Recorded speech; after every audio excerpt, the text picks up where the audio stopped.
Welcome to the Longmont Housing Authority Board of Commissioners regular meeting Tuesday, May 16th, 2023. Can we have a roll call, please? I'll start. Commissioner Chair Peck. Chair Joseph Peck. Commissioner Aaron Rodriguez. Commissioner Martin. Commissioner Sean Foote. Commissioner Tim Mills. Interim Executive Director Harold Dominguez. Housing Compliance Manager Tracy Francis. Accounting Supervisor Kendra Davis. Housing Director Molly O'Donnell. Lisa Gallagher, Regional Housing Manager. Executive Assistant Eric Barnes. Commissioner Susie Logan-Ferry. Commissioner Shiki Rao. Great. Great, thank you. Do we have any agenda revisions or submissions of documents here? No, it's all good. All right. We need to approve the minutes for April 18th. Can I have a motion? Move we approve the minutes from April 18th as presented. Second. Okay, so the minutes have been, the motion to approve the minutes was made by Commissioner McCoy, seconded by Commissioner Rodriguez.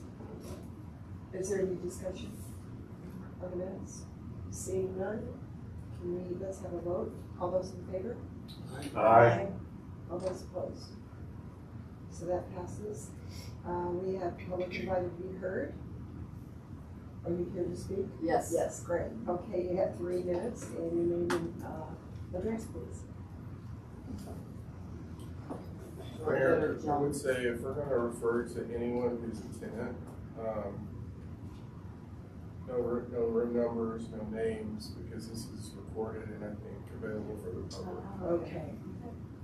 No names, no nothing, just talk. No numbers, no where they live.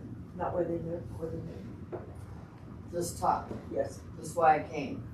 I thought that you're, I don't know what.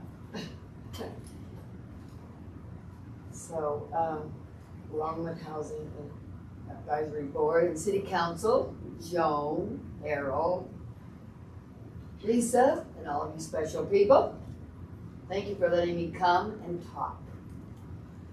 I come because I care about where I live, where I've lived for 7 years, because I care about what's kind of things that are my neighbors, myself. I try to show kindness and caring, but we're kind of having some chaos and a lot of noise since in situations since I've been living there 7 years.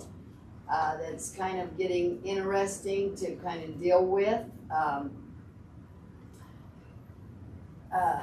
A lot of neighbors where I live have shared with me the same thing that I'm talking about, a lot of noise late at nights, like people leaving their TVs on, loud machines, running their sweeper, like one did above me through the night, dragging their furniture.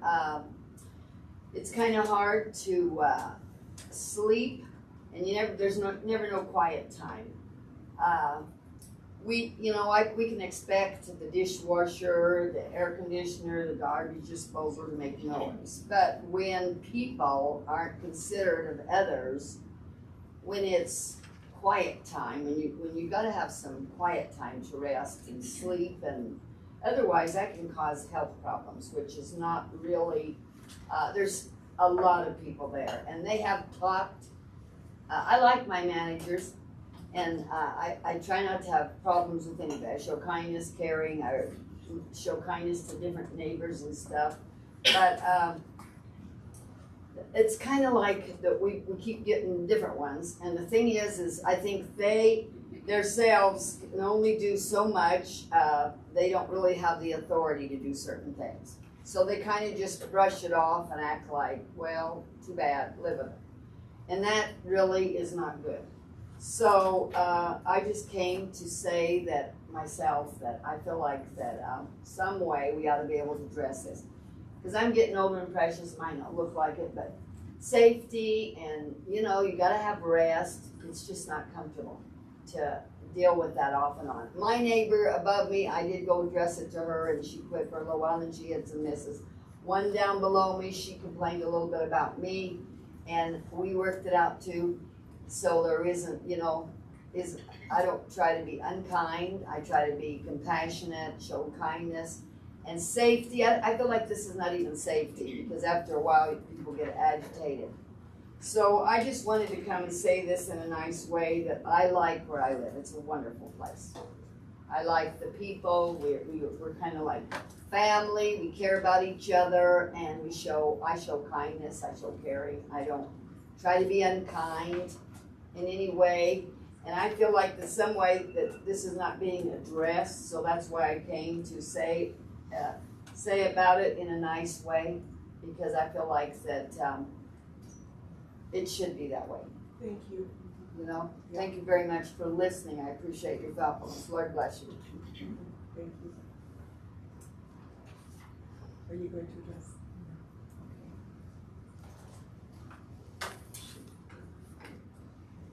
So we have old and new business. First one on the, I guess it is old business, resolution 2023-16. About the CDBG CD grant funds, accessibility project. Sure, so,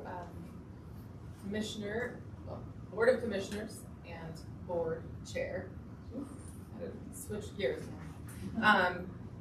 This item is just the acceptance of those CDBG CV grant funds for those accessibility improvements. The City Council approved this a few meetings back.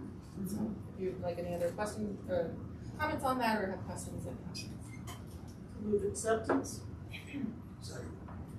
So Commissioner Martin moved acceptance of the CDBG grant 2023-16, seconded by Commissioner Waters. I do have a question. Have you started, when I'm reading this, it says design, commit, construct rehabilitation improvements. Have you started any of that yet? Or We're in bidding right now, so none of the construction started. Okay, great. So those, all those in favor? Aye. Those opposed? So that passes unanimously. We're now on resolution 2023, first amendment to IGA to accept ARPA fund grants for Homer Street development. So I'll do a statement on this. You, as a board, accepted ARPA funds already in the amount of $800,000 for the Homer project. That is going into the purchase of the land. This is an additional $600,000 that is coming in because of a reorganization of the budgets across the projects in the ARPA affordable housing project list. So that's why this is going forward. So it'll be used more on project expenses, pre-development expenses, or things at closing. Great. Can I have a motion for resolution 2023-17? I'll move approval. Second. Commissioner O'Donnell Berry moved approval of 2023-17, seconded by Commissioner McCoy. Is there any discussion? All those in favor say aye. Aye. All those opposed. Resolution 2023-18, amendment to the Xenia shared use agreement. Take this one again. We are preparing for the Zinnia project to close on its financing on May 24th. And so this is the second to last item that will come to you for consideration. The last one we have to bring as a special item at the City Council meeting on the 23rd.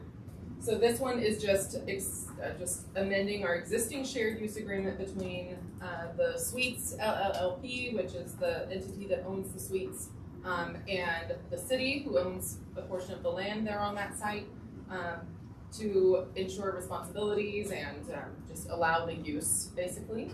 And so this amends it to allow the Zinnia project into that as well, and outlines their responsibilities, and specifically allows the construction easement to occur on the land around the property. So that's what this one's for. Great. Okay. Can I have a motion for 2023-18? So moved. Second. Who else? That was you, second? All right, so that was moved by Commissioner Waters, seconded by Commissioner Yarbrough. Is there any discussion of this one? All right, all those in favor say aye. Aye. All those opposed? So that passes unanimously. We need to review and accept the 2022 audit. That'd be you. So I've done 3 slides, just kind of as a synopsis. I know you got the 80-page document. So to start off, the financial highlights, we received pretty much the same amount of grant funding last year, 5.8 million, and we also received 5.8 million in 2021, so there was no really changes there. Cash and investments, we did increase about 681,000, and that was related to about 523K in developer fees that came from AMSA and the suites. And then we also had an increase in our HCB admin as we're starting to, when we came on board in 2020, we were actually at a negative net position. We were spending too much of our HCB admin, and a lot of that is because of the executive director and those costs that come with that. So we were in a negative position. We've got ourselves in a positive position now, and we've kind of increased. We didn't have as many expenses on our HCB program as we had in years past, so that brought up our cash and investments as well. Our current ratio is at 9.95, and so that's really good. We made a big jump, and a big piece of that is our Briarwood loan. Last year it was a current liability, which was like 500,000. It was due this year, and we refinanced it to a long term.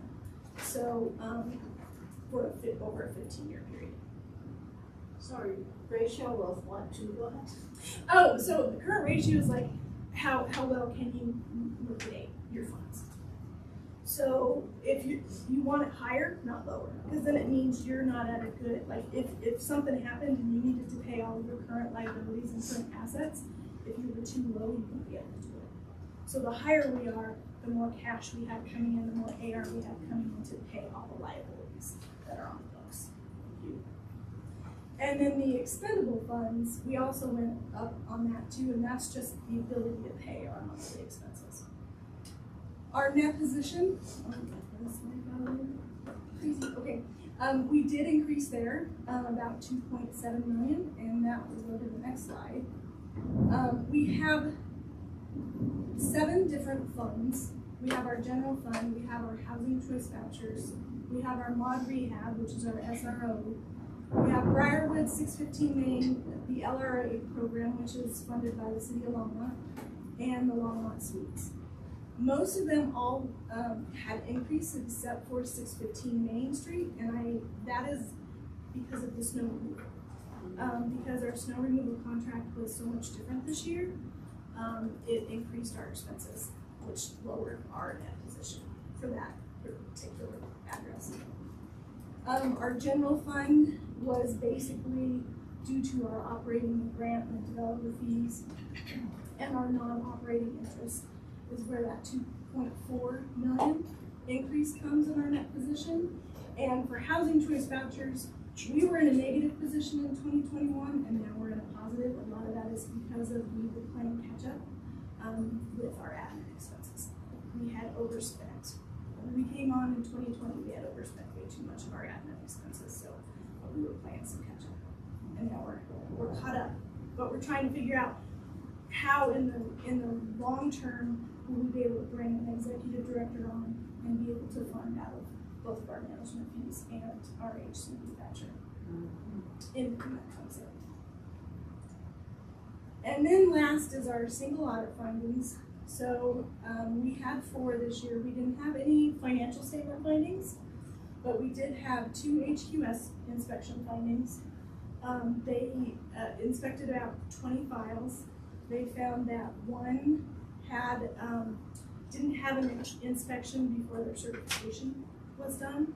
We fixed that in the system. There was what we call a magic check mark in Yari that wasn't checked, and so basically that's now checked that says you can't move forward with doing the certification until the inspection is done. So all of these have been corrected.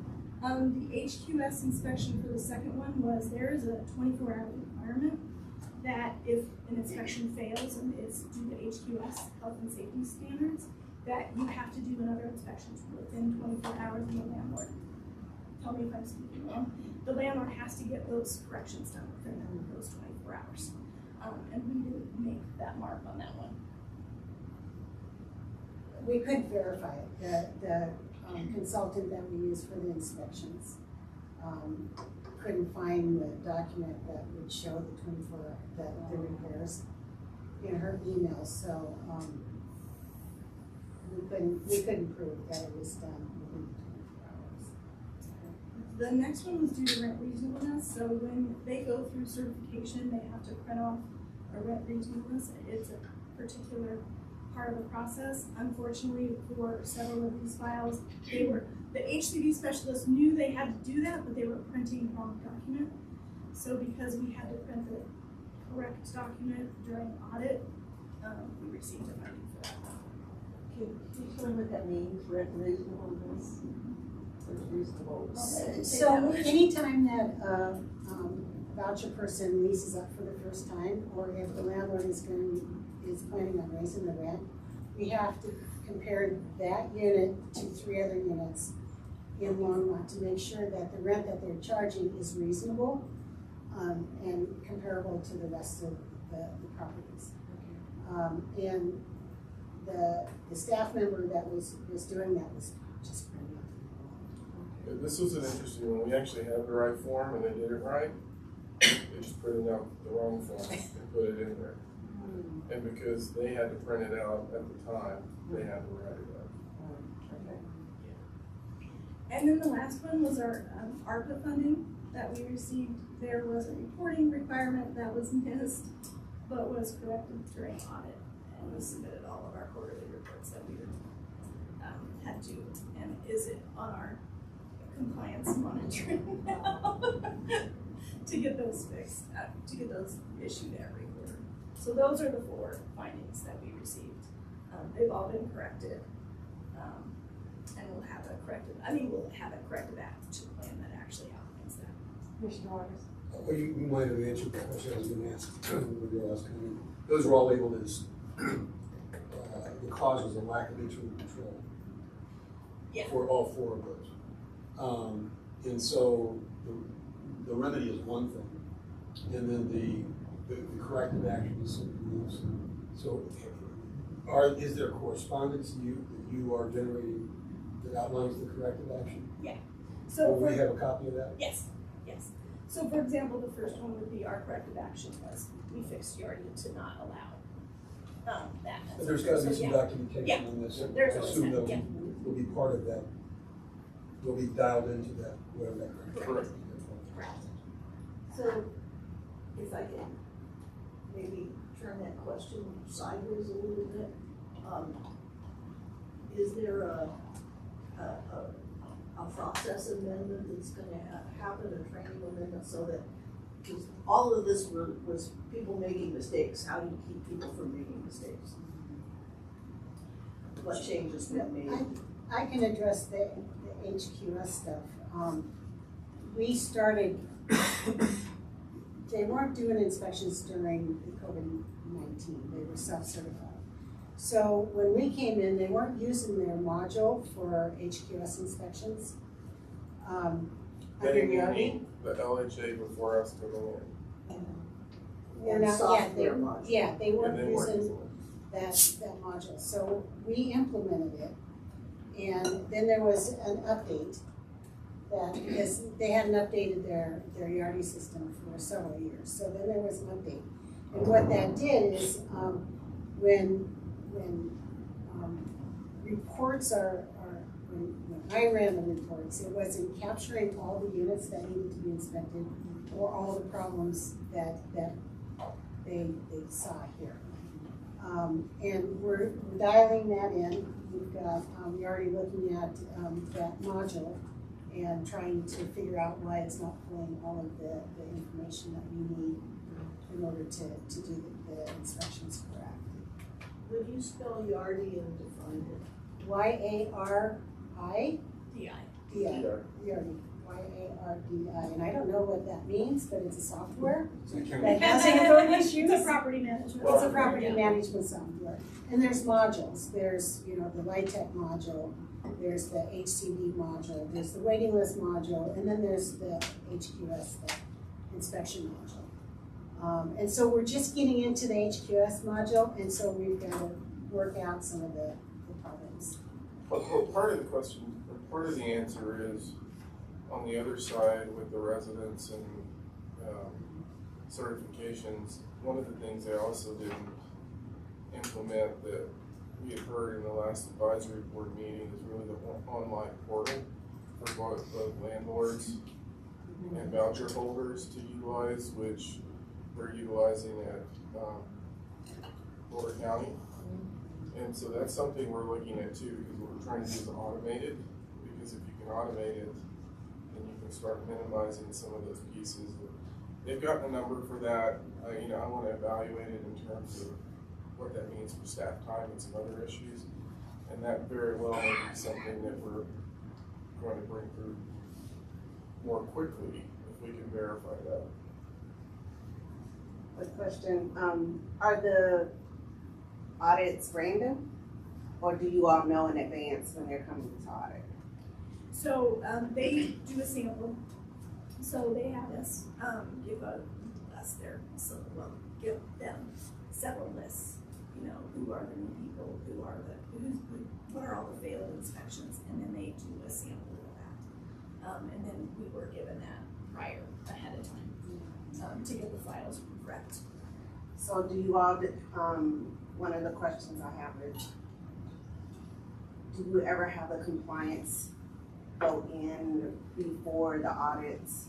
And I know you all are super busy, but when you know there's an audit, do you go in and just review those files just to make sure?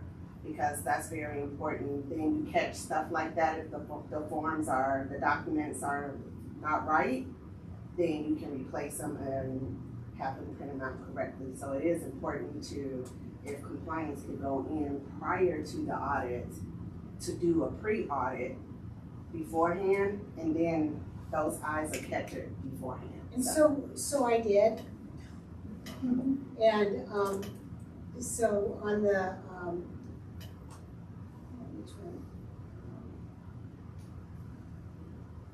The document that she was printing out wrong, I didn't catch it because it was the wrong form. So I didn't catch that. I saw that it was there, but it was wrong. And the inspections that in 24 hours, we rely on consultants to have that, and they didn't. So now what we're going to do is have them send us the document, because they usually get just a picture or a work order showing that, like, maybe a smoke detector was put on.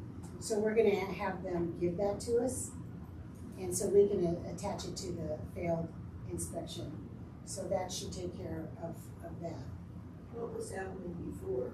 The landlord would just send it to the consultant that does the inspections, and they would approve the 24-hour inspection and then do another one and upload it into Yardi.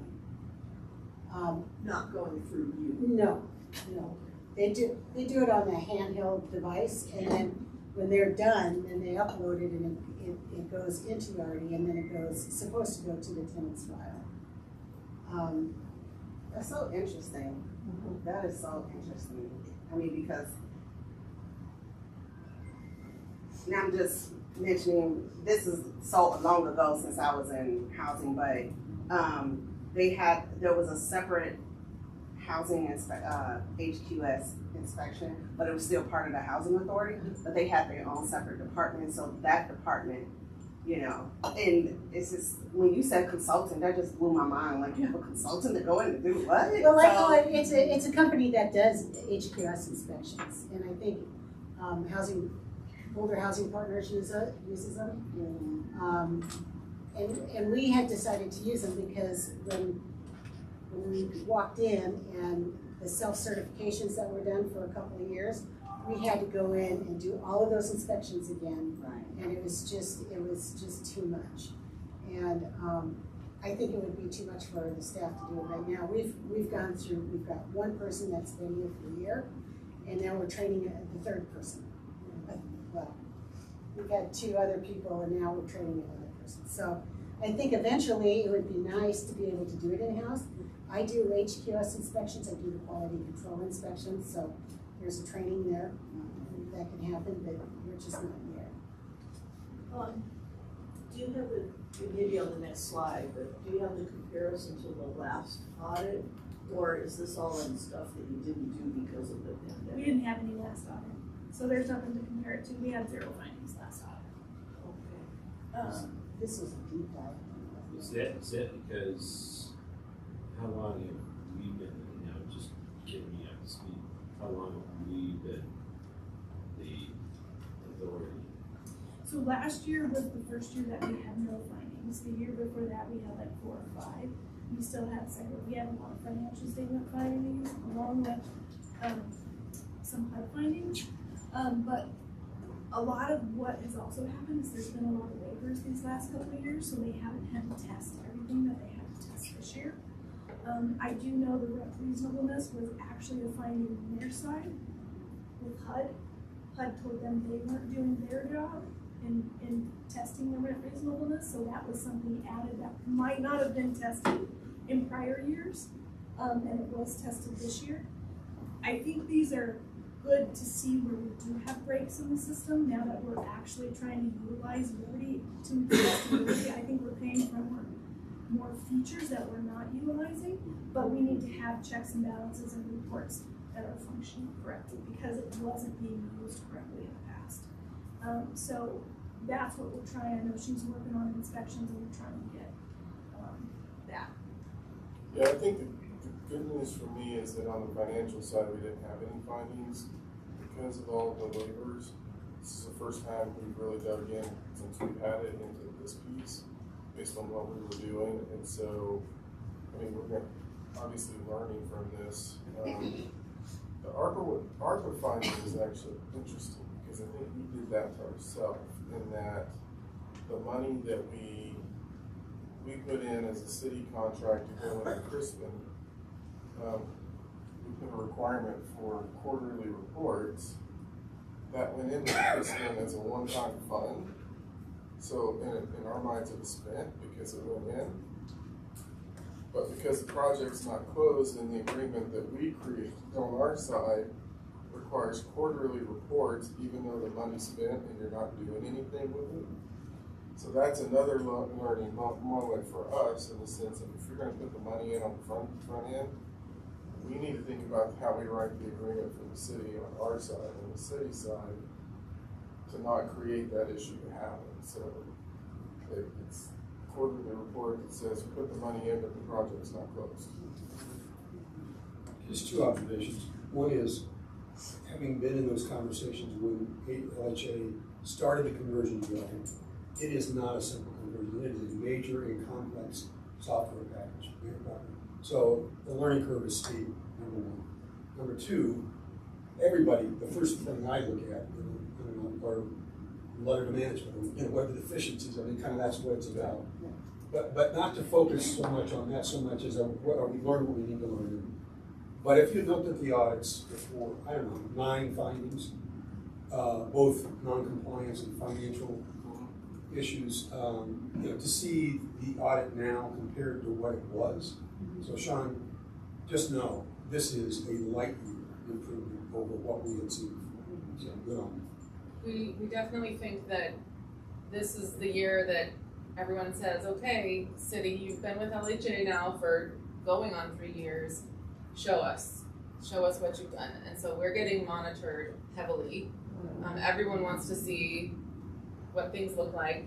This stuff is very much down to the crossing T's and dotting I's. It is so. I will also say that our auditors gave us a compliment that we have turned the housing authority like 360, because when they would show up, they would not even have files. They wouldn't even file. 180. 180. We're going to Mount Grant. Right back to that. This is what we're doing. So, but I do think she said 362. They were able to actually draft our audit at the very end, and they've never actually ever had been able to do that. Really? So within the 5 days they were here, they had a draft on it at the very end. So. As opposed to having to go away and come back to. Come back standard. and follow up and follow up and follow up because they weren't finding files, they weren't, you know. And that rarely happens, Yeah. rarely, so that's So, good. yeah, That's they said amazing. they haven't seen that any housing authority. So that was kind of cool. Yeah, and just, from a management perspective, this is what I wanna see. Because as you're trying to dig in and now really get to the nuances and the details, you wanna see it kind of get to this level, because now it's not surface level. You're digging down into the granular information, and so that's also good, and we're learning stuff about Yardi in this. It's like Tracy said, how do you fix it? You check a box. Well, that's a learning moment in Yardi and what you need to do. And like I said on the ARPA, we created that ourselves based on our own contract. When we knew that it was going to be spent on the front end of the project. So we're learning also how do we structure contracts when the money's just dropping in and then it's gone. So, used to be Baker back in the day, we would do, internal audits, and then we'd hire somebody to audit us, and then the federales would come in and audit us. And so the thing that you're talking about is you're just, it's the federal group coming in and audit. This was our outside audit. Our outside audit. Outside. So financial, but because we get federal funds, we have an additional requirement that they have to do a single audit. And what the single audit is the White House basically does this compliance supplement every year and says you have to test on these certain things. So for every type of federal funding, they come and they have to test them to make sure that we're in compliance with what HUD wants us to be in compliance with that year. So that when you find something and fix it, they like that. And if you don't find something, but they find it, they like that too, I think, to a certain group, because then, everybody makes a little bit of mistake, and as your learning curve with this Yardi is coming on, you're getting better at that as a year. Yeah, and I would say even in years past, what they were seeing is the exact same findings over and over and over again. So they were doing corrective action plans, but nothing was getting corrected because they were still finding the same. Yeah, your accountability for me should be we shouldn't see the same findings. Right. My accountability for them is we shouldn't see the same findings again, because New mistake. that gets into systemic issues. And what you're trying to do, you're fixing the system as part of the audit results. You mentioned the tenants' files and I think the landlord's files too, the housing authority files. Are these paper files at the beginning and end of the process? You still keep paper? That was the software that I talked about earlier, to look at doing a conversion to doing it online. We know that landlords like it a lot more. When it's online. When it's online, and we're hearing decisions as to which voucher we take based on that. We have recently been involved with residents that aren't physically able to update online. You will always have somebody that you have to manage. And the thing that I'm most interested in this is that when you automate it, I think there's some inherent capacity building that occurs in the amount of time it takes staff to dig into each one of these files. So we're evaluating that right now. I think Tracy sent me an email. It's 20,000-ish now, and then 31, 37, 35,000 year after that. So what we're trying to do is figure out financially how we can do that to start shifting into that model. But that doesn't mean we won't have the paper files, because when they come in and do the audit, they want to see the paper files.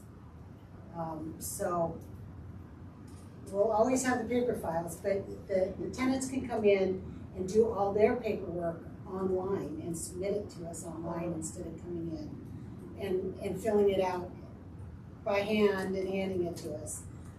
It will also cut down on misplacing files. You know, we get a lot of people that says, well, I came in and I turned it in, and we say, well, no, you didn't. So it would be really helpful. I'll add on to that. I don't think we know exactly fully what this package is capable of. So with that said, the auditors do have access to Yardi. They have, access to be able to use. So if we can make it an online type of process, the auditors would have access to that, but we just don't know. So if somebody fills a form in by hand, does somebody in your organization have to transcribe it into your, or does it get? No, the information that we get, I mean, because it's a federal program, there's several documents that have to be signed every year. Yeah. And then income verification, and so a lot of paperwork, and then they take that information, like the income verification, and they'll put that into Yardi, and that's where it will calculate the rents and. Okay, I'm sorry, but that didn't answer my question. Okay. How much transcription from a paper form to an online? We don't know, that's what we're exploring right now. Yeah, but what's in your current process? When they get the forms, Oh. what do they have to enter into Yardi? Just the income? Just the income and assets and any daycare and medical deductions. It's the tenant that has to fill out all the paperwork and sign it. So they're the ones who it takes them a lot of time to fill out Yes. that document. And my question is, after they've done that, what do you do? How many, you have to? So we take it, we make sure that all of the documents that are required is there. And then all they do is they take the income information and put that into Yardi. Okay, so a fraction of Yeah. what's on that front. Right. I think what you're asking is how, that you have to just basically go and put it in Yes. for them, is that right? Well, not But- for them, because but- they or never, in the they don't have system. hands on In the system, is there the possibility of somebody putting in the wrong? Yes, among other things. It's also just time that it takes. Yeah, the more you automate, the more you start removing human elements in it, and that's what we want to assess in this new software package. Thank you. Somebody have any more audit questions? That's my last slide. Oh, that's it for the audit, okay. Any more? Looks like we've asked a lot of questions. So can I have, acceptance of the 2022 audit? So moved. Second. Right, so, Commissioner Martin moved, acceptance of 2022 audit, seconded by Commissioner McCoy. Let's, vote. All those in favor say aye. Aye. All those opposed? So that passes unanimously, thank you. I don't know what this next one means. So the CMAP. So that, if you recall, in February, we submitted our CMAP. It's a yearly Oh, right. form Okay. that we sent to HUD. And when we sent it out, we showed us at a 98%, which is a high performer.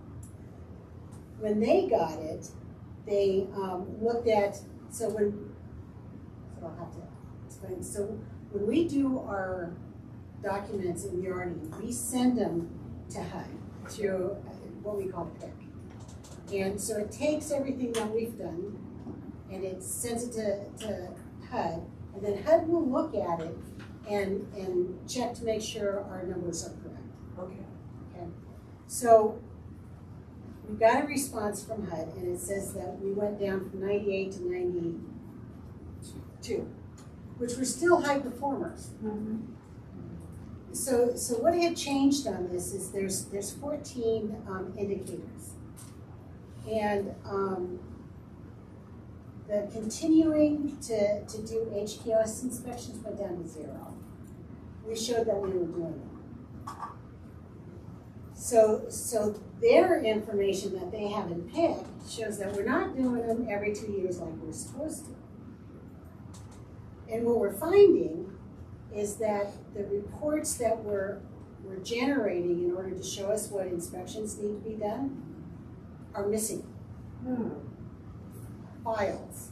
We don't know why, it's kind of random. So Yardi is looking we've got a ticket in, and they're looking at those ones that aren't posting to PAC. So, to kind of break it down, the files are in the Yardi system. Okay.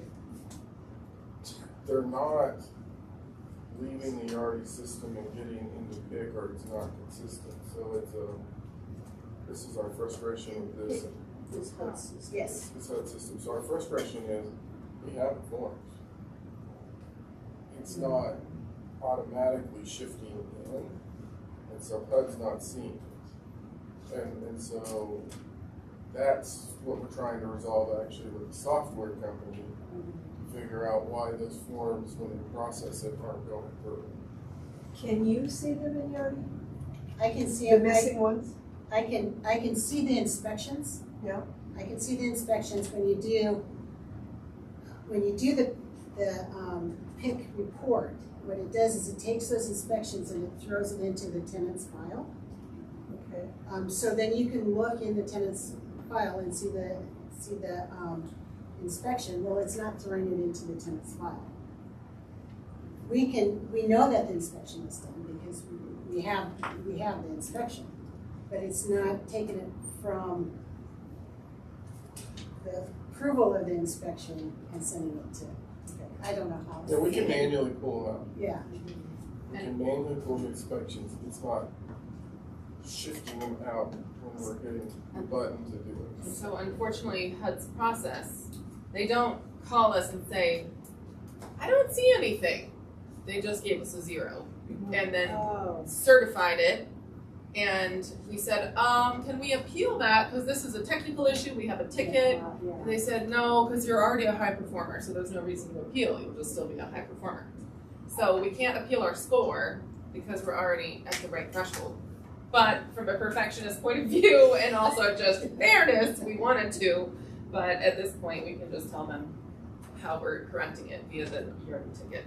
Well, and one other thing is the lease ups. There was a calculation that we had done, and we put ourselves down as a 0.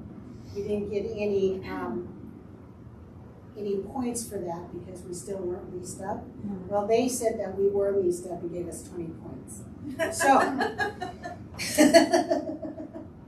So yay, we're leased up. So Kendra and I had talked to HUD about our 2-year tool, and we talked about this, and they are, like the auditors, they are very, very pleased with how we're doing, especially with our lease up.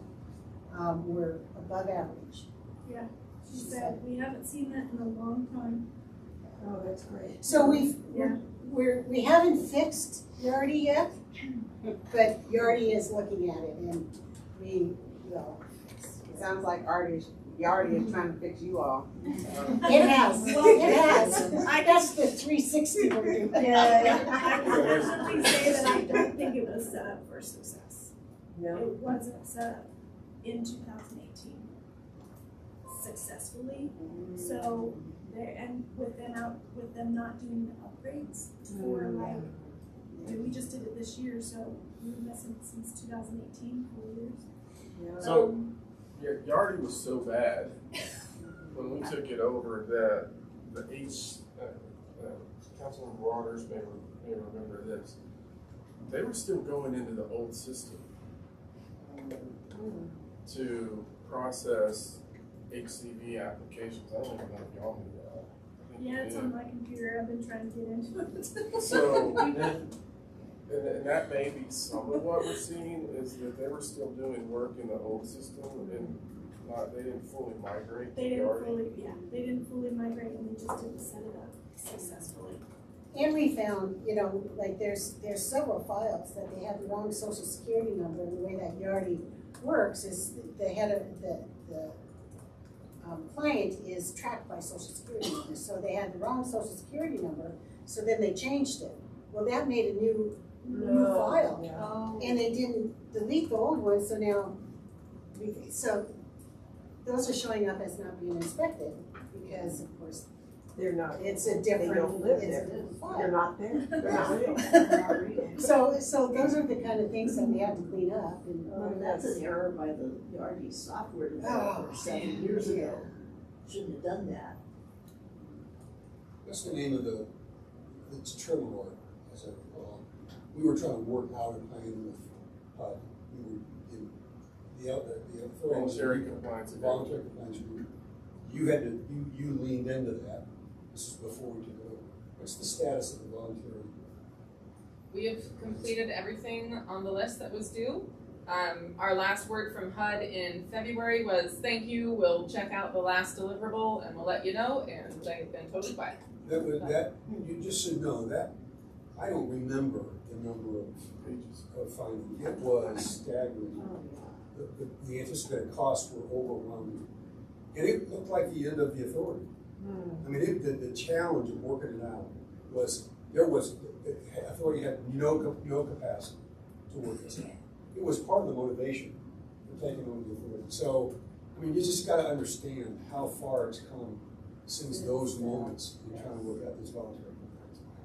It was frightening at the time. Well, part of the closure is the CDBG funds on the accessibility issues. That's the last piece, right? Actually, so the actual capital project is not required by the BCA, but it is related, where To we the did that BCA. physical accessibility survey and made sure Yeah. we had a plan for the next 7 years of capital improvements. Do you get fined if you're uncompliant? We did not via the BCA. Is there fines related to, I don't think so. It's just, HUD's processes, they do findings, they can recapture funds. That has not happened. Okay. I was just looking at the past LHA. So They get, what can happen is HUD can come in, and if it's not working, they can put housing authorities into receivership, which I've actually seen a few times. And they basically come in and take it over and redo things. For those of you that were here when we, to Commissioner Waters' perspective, this voluntary compliance agreement, we actually stepped in before we were involved and helped facilitate a conversation with HUD to not go 100 miles an hour on this one to do the voluntary compliance agreement. What we subsequently found out from a conversation with HUD is they told us we were getting ready to come and talk to the city to step in on this one. oh, really? Yeah, so that's kind of, the dominoes were falling, and we just stepped in at a different time that avoided maybe some of those, and got hit with them. But stepped in at a point before we got to the most significant action they could take. Amazing. So do we need to do anything on the HCV program or CMAP? It's just Just information. information. Okay, the project phase voucher requests? I'll take this one. This is an informational update as well. We plan on, so if you recall, back in February, we opened up our project-based voucher request for proposals period for senior housing. And then in March, we went ahead and awarded that to the Village on Main project. So we're now opening up a second round, up to 18 vouchers, focusing on family housing. And we do know we'll have at least 2 applicants. One will be the Hoover project, and one will be a privately operated affordable housing development. It's also trying to go for tax credit. So this is just a heads up that we plan to open that up on Friday. It'll be open through June 30th, and then you all will consider that in July, the award. That's just a heads up because it's very process driven and a lot of HUD requirements behind it, so it's just information. Okay, great. Yes. Okay. So we're turning it over to you, Harold, your executive. I'm gonna try to move pretty quickly through our updates. First thing I wanted to talk about is, you know that we've been moving through a number of evictions. During the last one, and I'll have Lisa briefly give you the details, but Judge Martin expressed praise and thanks on the team approach to avoid an eviction, and one of the individuals we're dealing with can you really quickly at a high level kind of working through what we were? Well, Judge Martin was just impressed how the Longmont Housing Authority, our attorneys, the Longmont mediation services that the city sponsors, all can get together, and he's seen it on so many cases that we can sit down and actually have a conversation that we're getting the a part of that today. We will negotiate with the tenants.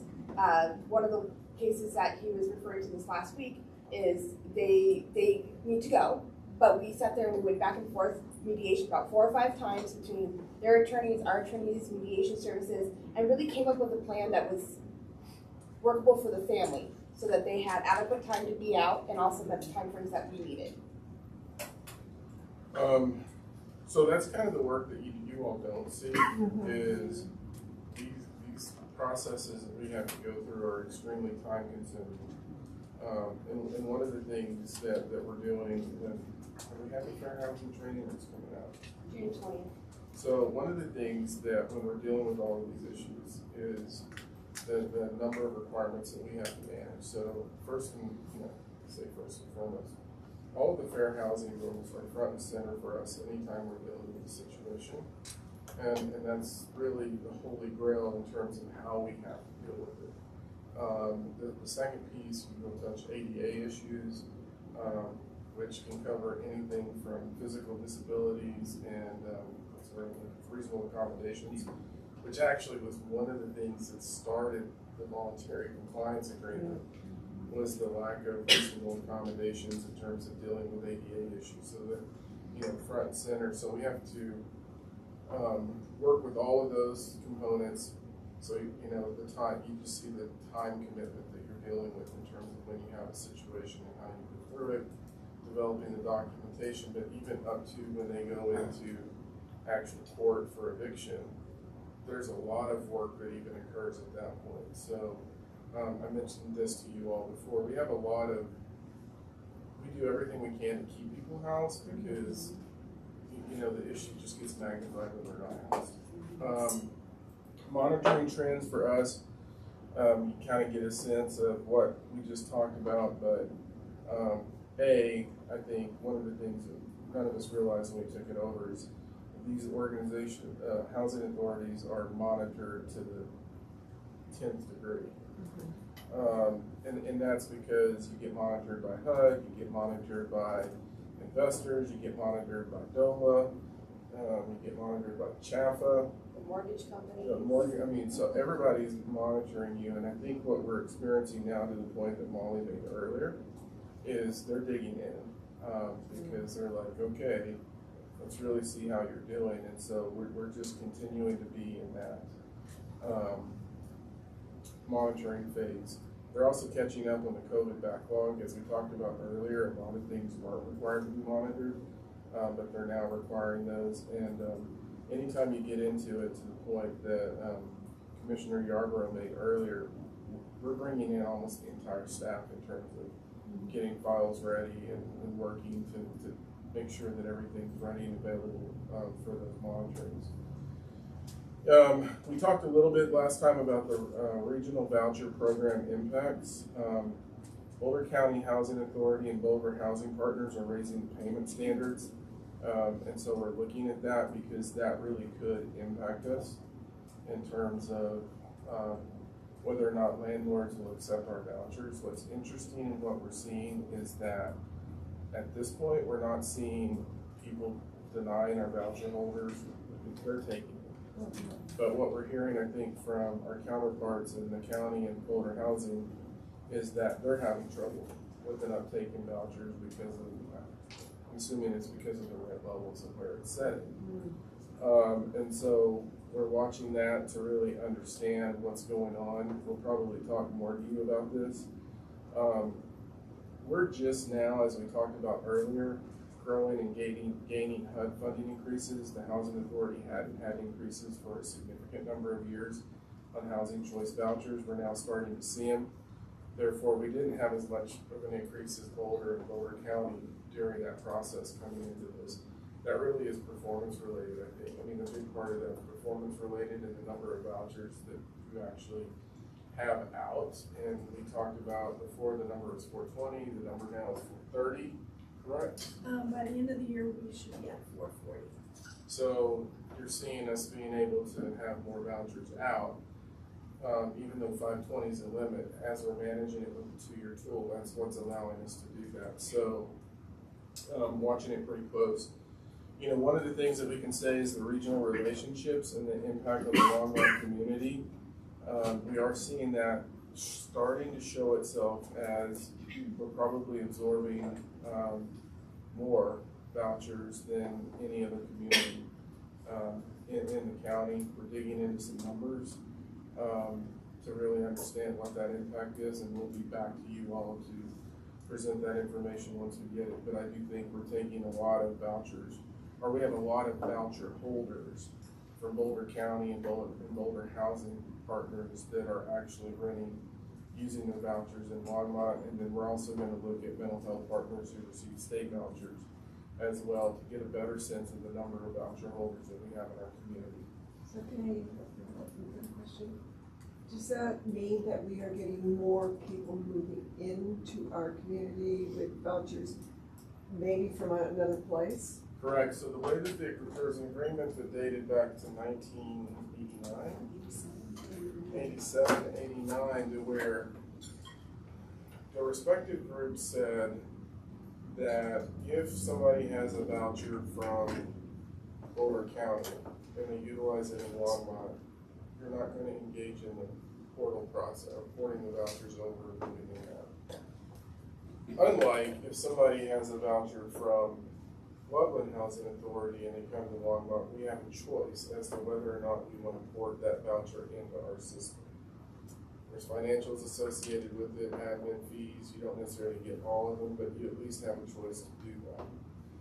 So what you have is basically within Boulder County this free form flowing of vouchers in and out of different communities. And so that's what we're trying to figure out. In exactly how many are coming in from where and what does that look like. Could it be because they're not building as much housing for the people? I would say that could potentially be an issue. I think the rental cost in those other communities is probably the most significant issue as a whole, the rental cost. I think when we look at our rental numbers, we're starting to see some draft information coming in terms of the housing report. And our rental fees are lower than they are in Boulder and other places within Boulder County. So it's a combination of the amount of units, the rental rates, and so we want to get a little more depth in this when we bring it back to you. But, you know, it wouldn't surprise me if we say we have 440 at the end of the year, we're going to be able to issue. Based on some numbers that I'm seeing that we've got to verify, I would expect that there's potentially more vouchers coming in from outside of Longmont than we have in total. And that's a different conversation that we have to figure out, and Molly and I are going to try to figure it out and start having these conversations with others. Prop 123 is something that we're looking at. This is one of these weird ones because it impacts the housing authority, but the city has to do it. I will say I think it's an advantage of having the structure we have because we can look at it from a different perspective versus just purely a municipal perspective that's not a housing authority. And so I'm going to ask you a question that is as the Housing Authority Commission, but would you like to see this as the City Council? So we do think that the Housing Authority, we really think the community will greatly benefit from Prop 123 funds. We have to submit the commitment for LHA, Habitat, in between to participate in a portal that just opened a few days ago, and also the city, right? So the city has to commit in order for any other agency, including the Housing Authority, to request funding to use the city balance. So we're working on some baseline selections to really give us a chance to understand the numbers, and wanted to know if you would like us to consider the commitment parameters as a council before we submit it. Would you want to see the commitment parameters as the council before we submit to for the As the state to city? participate. Before you submit as the city to participate. Yeah, we can submit as staff, but because it's impacting the housing authority and there's Right. other, would you like to see it in your other, with your other add-on? It would be, yeah, it would be very interesting to see what we're submitting. Dex? Development, or do you want me to take it? Oh, I can do it, yeah. So moving to development updates, we wanted to give a couple of quick ones. One is just a heads up that on June 6th, the City Council will see an informational item describing this in more depth. But the plan right now that we're moving forward with is to go ahead and use $2.1 million of ARPA funds to purchase the former Royal Mobile Home Park property out of the storm drainage fund and house it in the affordable housing fund, which is an eligible ARPA expenditure. The price is $2 million. That's a negotiated price based on the remnant property, what is left for development, and the work still required to get that ready to develop, and also the appraised value. It's kind of a middle ground there. And then it includes an extra $100,000 just for storm drainage staff to keep maintaining it, since LHA doesn't have that function really built in. That would just be nice to have that maintained as it is until we're ready to develop it. The other thing is we're planning on keeping it in the Affordable Housing Fund for now, not moving it to LHA onto the LHA's books for the moment, because there's so much going on with the First and Main Transit Station redevelopment. We just want maximum flexibility to see if there's some sort of mixed use that could happen there. It would still be affordable housing, but that is the plan for that. So when you see that on our LHA goals, it might be housed within the city for the time being. So is that the one on Boston, across from the materials?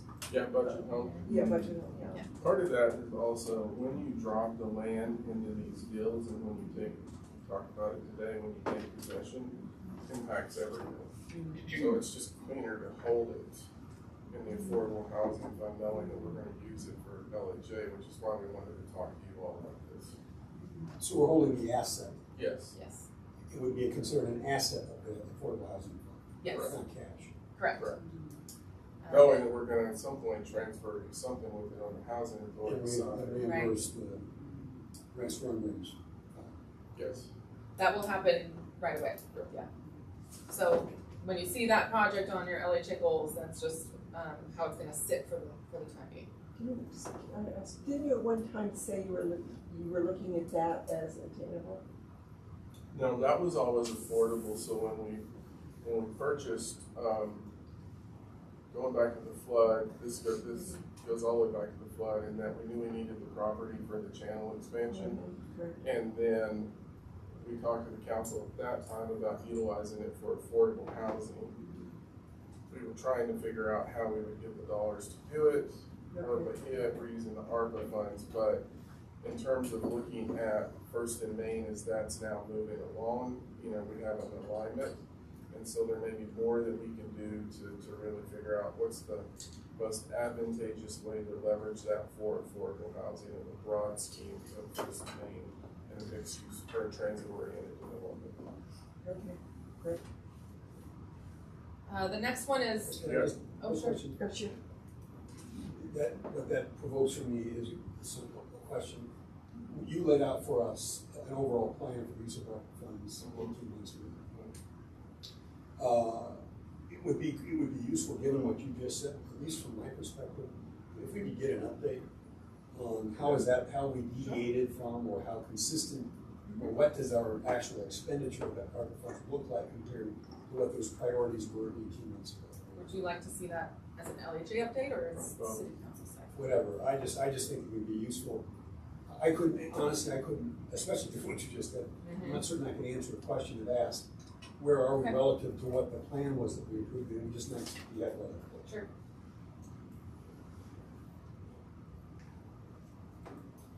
So the next one, I wanted to update on the affordable assisted living. So both of these two projects are further planned out ones. They're not necessarily totally active at the moment. We're just planning ahead for them. that's the biggest lift on our ARPA project list that is LHA related, because it's a big undertaking, and it's a specialty type of project. So we've done a ton of research already about development partners and ways to do this, but given the ARPA funding, wanting to expend that as quickly as possible, just to safeguard it in case somebody considers recapturing. We are considering whether we go ahead and try and search and do a land banking process and maybe hold land. We have to, of course, talk about with some development potential, or at least our development consultants that can advise on this. If we hold that land, would that still be advantageous to a future deal? But in order to get the ARPA funds spent, that is something we could do and have it spent this year. So that's something we're gonna research and look into as an option, and then pick up the development when we're actually ready, capacity-wise, and ready to take on the next one. I was gonna move to Zinnia unless there's questions on that one. Yeah, move on. So Zinnia, we already mentioned the closing is coming up. We're in the final push. Compared to Christmas, which happened in June, just about this time last year, you'll probably remember it was a lot of documents flying around at the very last minute. We definitely paced it out much more. There's still, in the end, a couple that are flying around at the last minute, but not the volume as Christmas. I just wanted to kind of reflect on what has gone well with this one, especially considering that this is our second full go at this, Christmas being the first. We planned ahead well on our timelines.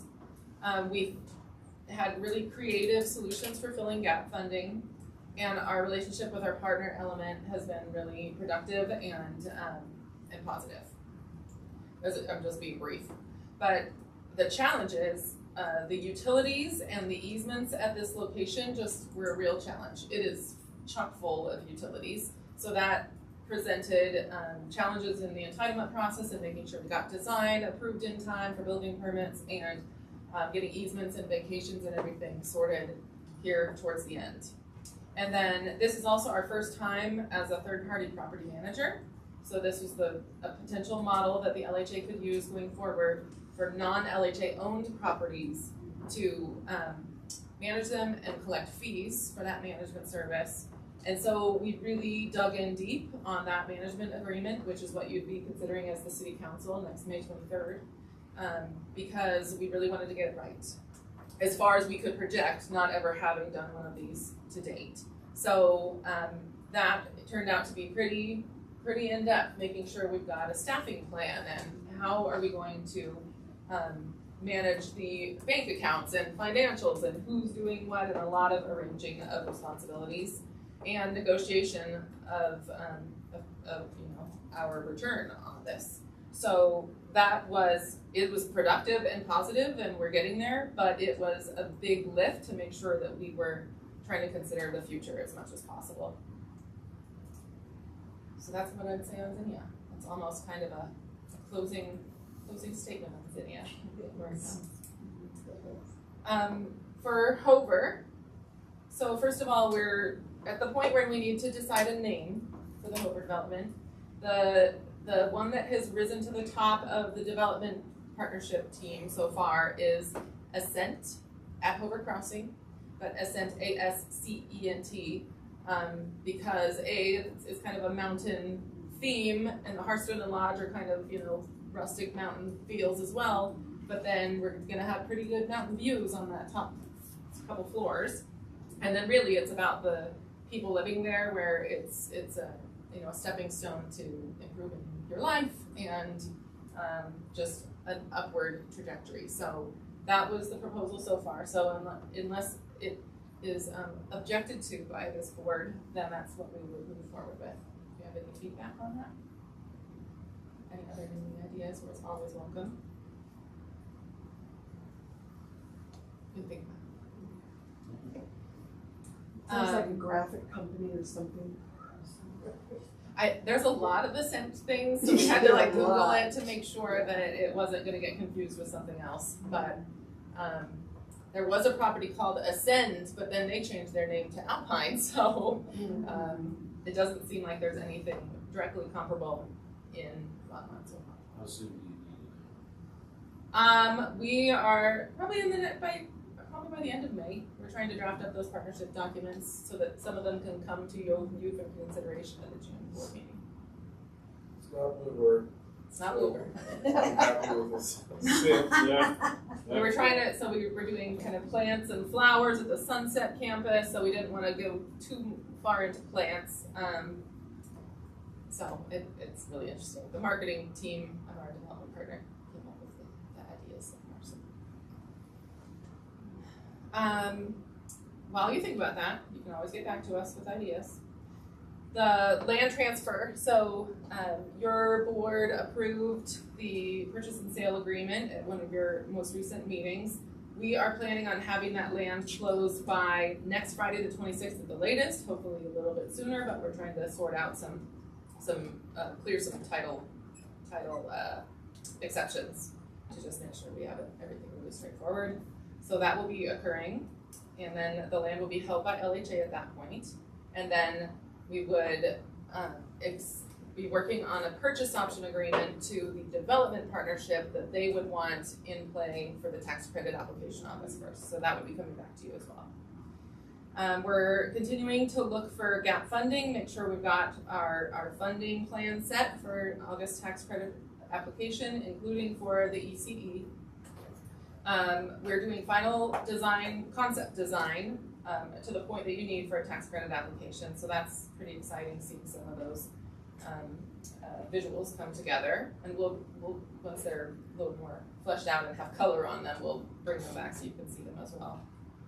It will be a big lift through the summer because of that August 1st tax credit application goal. And yeah, that's actually everything I had for Hover. If there's any questions on that one. No, that's an exciting one as well. Mm-hmm. And then finally, for Village on Main, we're completing our third-party design review and budget prioritization process right now.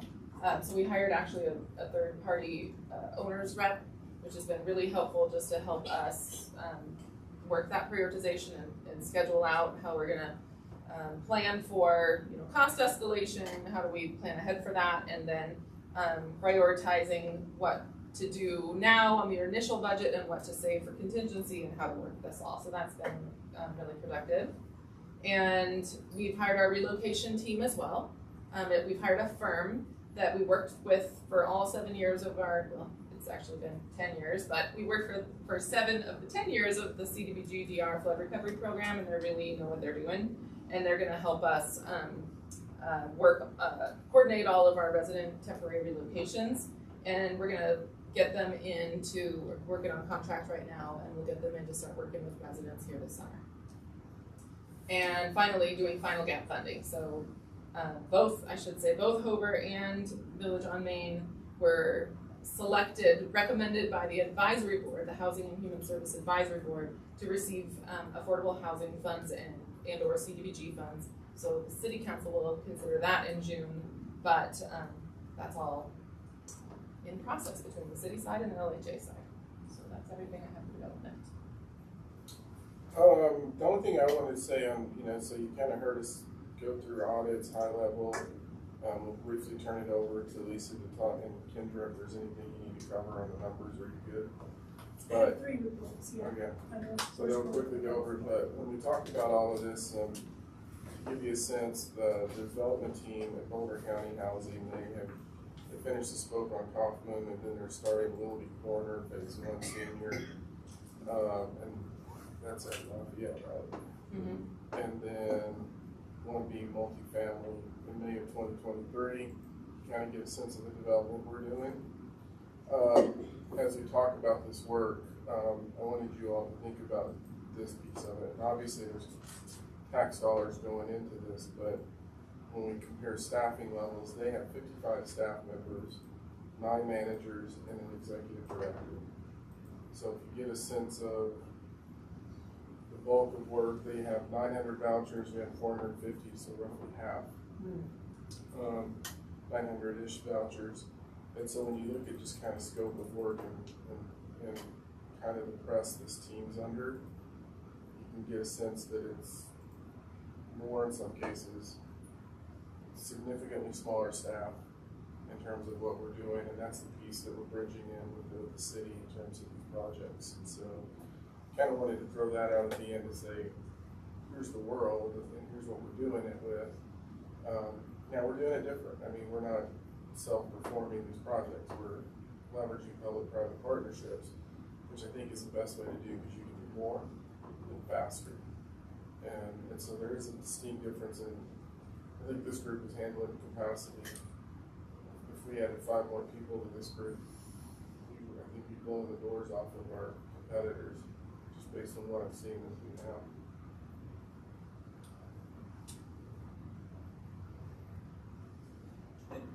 Next. Is that an approval? Yeah, for can't- funding?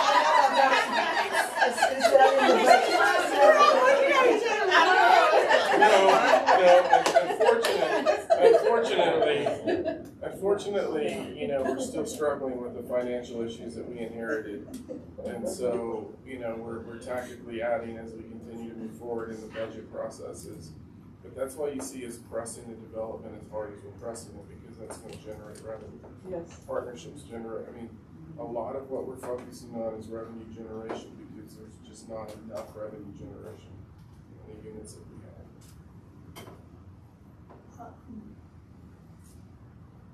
We are adding affordable units at a pretty good clip here. Heard recently from a Boulder City person that they were stuck at 8% of units being affordable so far. Do we have that number? What percent of our total? Of our 12. 6.5. We're at 6.5. But it depends. When you look at the state numbers and you look at naturally occurring affordable units, I think our percentage is much higher, which actually connects to the voucher issue, and this is why we're trying to figure all of this stuff out. We would have never have understood the voucher issue just being the city without being in the LHA to start seeing things. So depending on how you look at it, we only count the affordable units that we built. Permanently deed restricted at certain affordability levels. Right, and that was More like, restrictive. the reason I asked the question is because there were at least 2 answers, naturally occurring included, and the ones we know we control that are Right. deed restricted. So the 6.5 is deed restricted. We haven't attempted to count the naturally occurring. That's what we're seeing in the state data. Yeah, that's all pulled from census information and average rents and, And so- we know what our percentage is, because that's really the number we committed to, right? so that's an option. When we're talking about the Prop 123 commitment, that is an option using their data. But one thing that we're finding, and we've been talking to our regional partners as well, is if you use just the census data, what the state has provided as an option in our market, then they're counting our naturally occurring affordable, but we really don't have control over what that does in the future. So Whether if it you, stays affordable. right, Yeah. so if our prices continue to go up and it leaves that naturally affordable market, no matter how many units we generate and call our deed restricted, the things that we count, then we will never meet that baseline. So we can't predict exactly what would happen in that instance. We will So, bring this back to you because it's Right, a sorry, maddening, I'm getting into- it's a maddening conversation right now, and so we'll bring it back and explain it. So yeah, we could theoretically be at 9% affordability if you include naturally affordable, but you can't guarantee that it's gonna stay there. Right, and I was actually not talking about Prop 123, but the 12% commitment we made in 2017. Same kind of issue. We can't guarantee that it'll stay there, so you could, if you counted in the 12%, you could drop if it moves. so both Boulder and Longmont count permanently deed restricted affordable units, because those are the ones that we have control over. So we could, if someone is about to leave, exit its deed restriction or age out, then we can go in and we have ways to track that. We don't have ways to track and manage all of the naturally affordable. Okay. But it needs to be recognized to a certain extent when we look at this as a whole, and that's what we're trying to figure out. Right, and then so the other side of that coin is, isn't there a housing needs assessment on its way? Yeah. That's When? June 27th. We'll bring them in, they're gonna come in and do a presentation for council, go over the results. what, Kendra, you ready? Yeah, maybe. I don't know if it's letting me.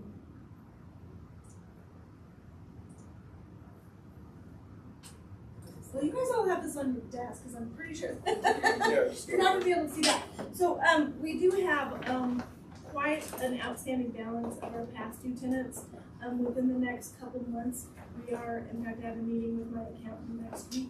We are gonna start transitioning some of these over to collections, at which they get written off our books. So we'll be bringing approvals, on your end to get those written off.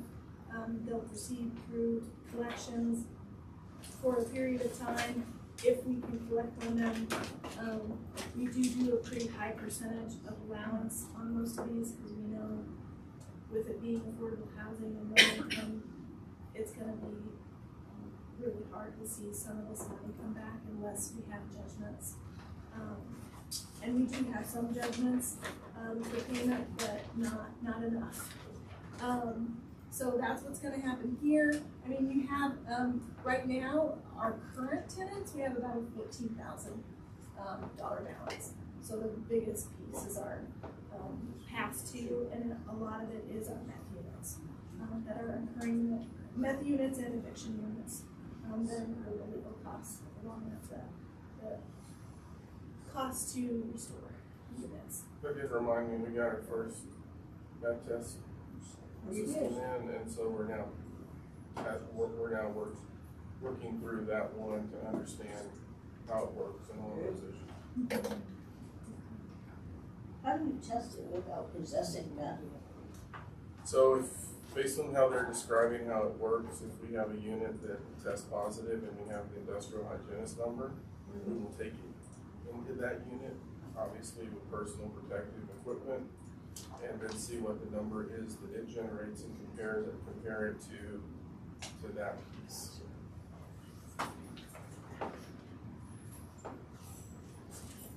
So the next are the financials. What I've done is I've highlighted those areas of concern. So we have Aspen Meadows neighborhood, we have senior apartments. These are basically that we're over 50% of our annual vacancy that we're expecting, just within the first quarter. And I know Lisa will go in on where their vacancy rates are at today. But for those instances right there, we're getting over 50% of our vacancy already. So if it continues, we're gonna overextend that. And then what happens there is, if you're not getting that money in, then you're not getting the management fees, which pay for the admin. I mean, it's just a trickle down effect. The pink are just insurance proceeds. So obviously these two areas have meth units. I believe AMSA and All River have both meth units, and we're working through the insurance proceeds on those. For the lodge, Spring Creek, and the suites, we have the same situation. The suites has several claims that we have insurance proceeds coming in on, and some of these were also continuance of last year's claims. We do have, these yellow ones. Sorry, I can barely see the yellow. So these yellow ones, these are over 75% annual vacancy. So we've hit 75% of what we budgeted for vacancy at both the lodge and the suites. So those are getting extremely tight. And in fact, the suites is at 82% and the lodge is at 96%. So we gotta, and I know they've started outreach, not just going with the wait lists and starting to advertise, because we're having issues with certain properties based on the percentage of AMI. that it's just too high for some of these people, that when it's at 50 or 60%, so we're having to outsource outside of our wait list to get these units housed. So people are on the wait list, but they can't afford the units, and so you're renting them to somebody else? Is that what's happening? It's because, like, if they had a voucher, it'd probably be very easy to rent a 50% unit. But what they have to tell them is that the 50% unit is at this rental rate. Can you afford that? And they'll say no. So they can't even go, at that rental rate because they don't have a voucher or it's not a PPP unit, that type of thing. So we're having to outsource to different agencies to see if they have anybody outside that can. And what if people down the waiting list might have vouchers even though the first person doesn't? They've reached out to, so my understanding is they've exhausted all of those. So Whole they wait looked at list. all the whole wait list, and then they even went and looked at other properties. So if somebody was on the wait list for Fall River, they would contact them and say, hey, we have a unit at AMSA, it's a 50% unit, would you want to take it? And, again, I mean, Diana said she reached out for AMSA to like 55 different people, and we finally just had to outsource it because we're getting in a point where our debt to income ratio might not pass the loan covenants that are required.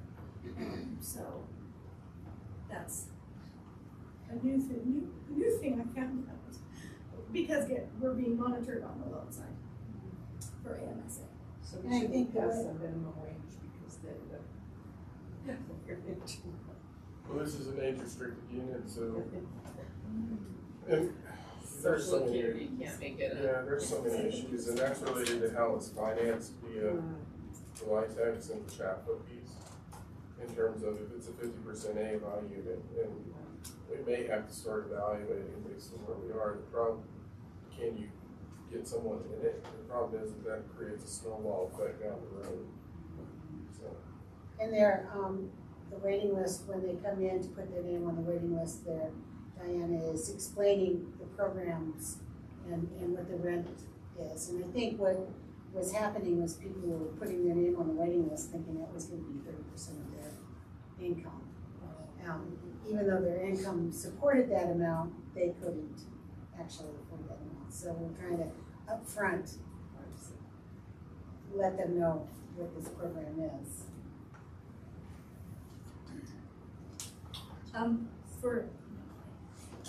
So for LHA, the only thing is we're over in some administrative expenses on 615 Main, but that's because we also had an appraisal done, so we can have some information to bring it to sale. And then LHDC had some additional income, and that was due to the exit of the investor at Village Place. LHA loaned LHDC money to get the investor, because you want to get the investor out before you go into the syndication.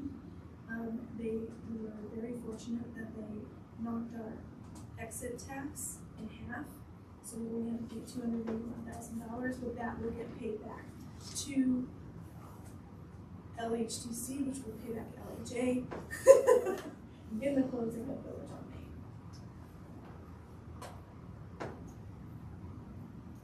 So that's kind of first quarter in a nutshell, unless anybody has any questions. Other than that, it looks like we're pretty much within 25%, 25 to 28% on most of the expenditures or revenues that we were expecting, which is a good sign. Do you feel like that your outsourcing of leasing up is gonna like be able to take you back from the brink on the income? I don't know about that. What I think might is maybe the increase in the vouchers that's going to 105% as we start to increase those vouchers as we go through certification. That may cushion the vacancies we're seeing. But I don't know what we've heard on AMSA. I mean, we had 5 units all at 50% at the end of March. So 4 of them are now. No, April. So 4 of them are now rented and just 2 unrented. As And of all this out, morning, all from outsourcing. all from outsourcing. So that's very good news. And now you're saying if you get 5 more vouchers, that's 5 more people who can afford these units. Were they vouchers? I believe so, because we went to Longmont Senior Services and we let them know, hey, if you have people looking, we have immediate openings if they can support this rent or have a voucher, we can get them in. So my last is the voucher count. At 12/1 of 2022, we were at 405. We've been trying to get to 420 for a really long time, but it's like a roller coaster ride. People get off, we've had fraud, where they're losing their vouchers. We finally reached in April 430 vouchers, and we currently have 3 that were leased at the very end of the month. So that you'll see those represented in May, and then we have 8 on the wait list. So we're at about 441, and that's where we plan to be by the end of the year as we start to voucher. And we have pretty much the 2-year tool pretty down to a science.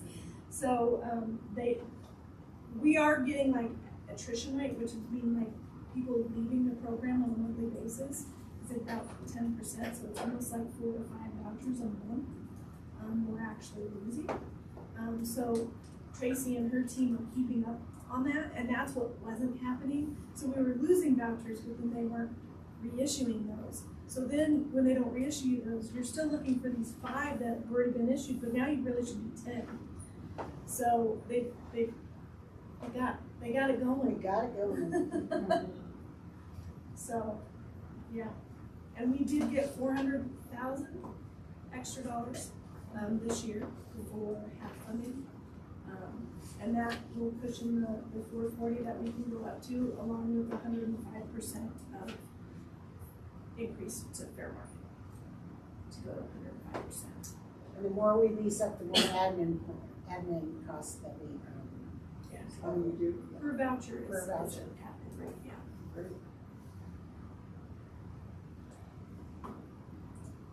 Move on to the occupancy reports.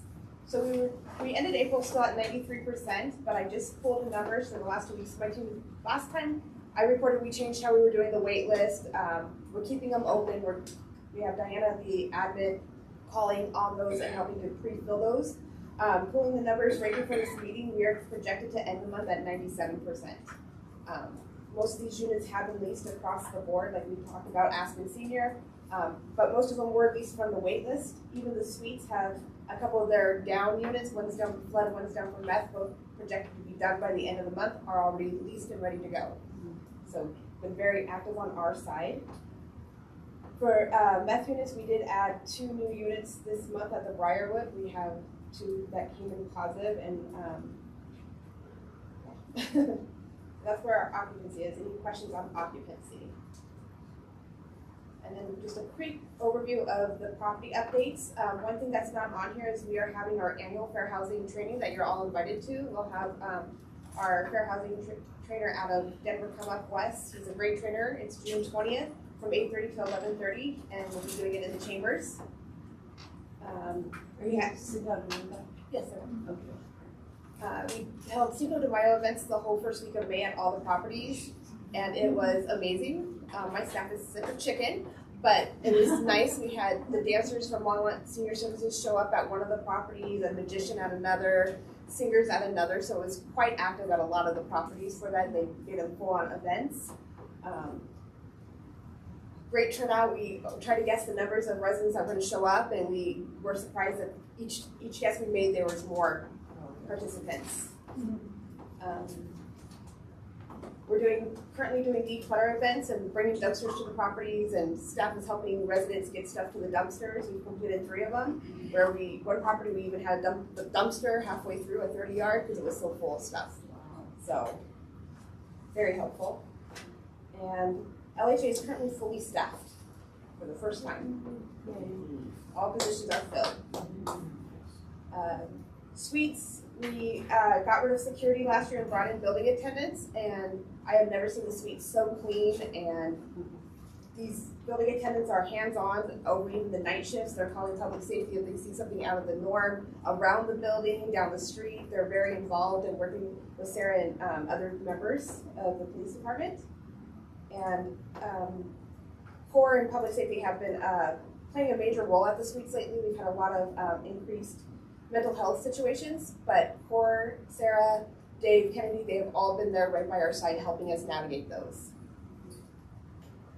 And one other thing I just want to touch on for Spring Creek and Fall River Management teamed up and partnered with Eldershare. Eldershare has been bringing in food distributions for years at these properties, but we saw some ways that we could improve it. So the manager and assistant manager went and got trained through Eldershare and have taken over the distributions, and we have a little bit more say in the kind of foods that are coming, what our residents are requesting, and actually seeing some participation of residents who had not participated in years. So Nice.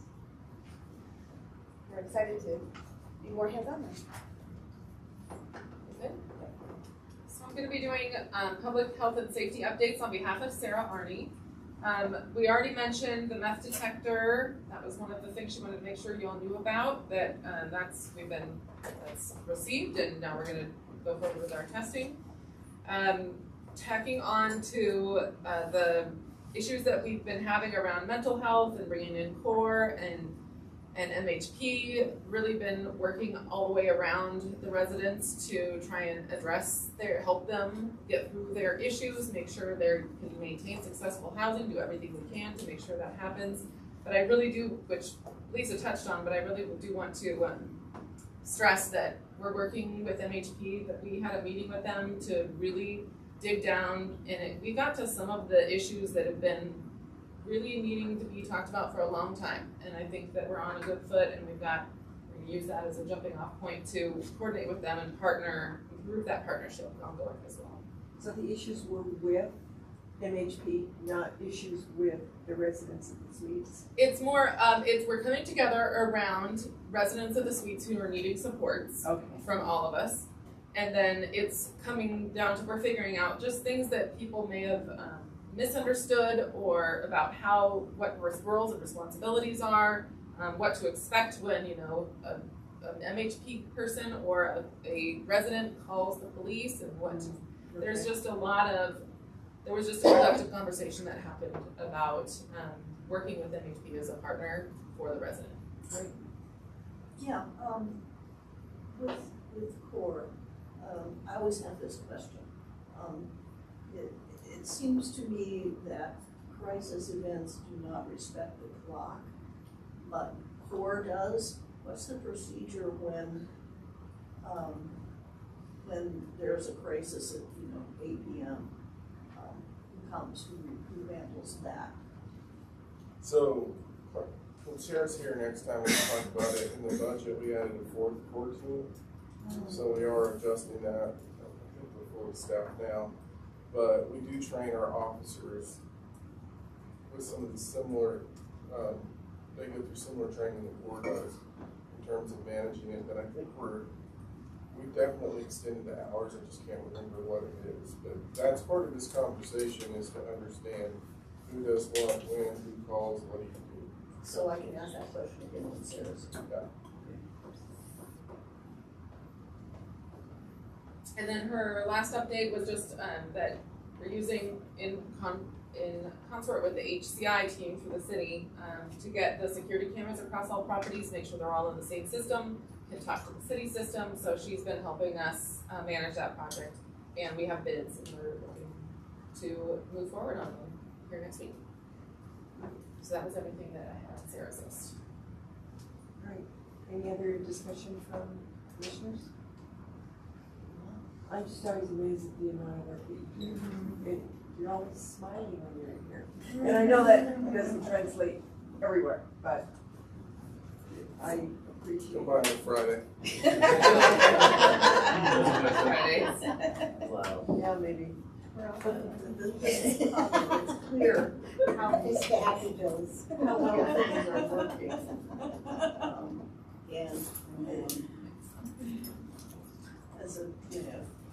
as a as an ex-boss, I mean, it seems like even when things aren't working, you can describe the problem now, as opposed to at the beginning, things were mysteries. So That's can I move? almost better. Okay, I'm sorry, I think That's it's okay. I I've talked too long. Moved it. Well, it looks like two commissioners moved and seconded. Yes. Aye. Aye. For sure.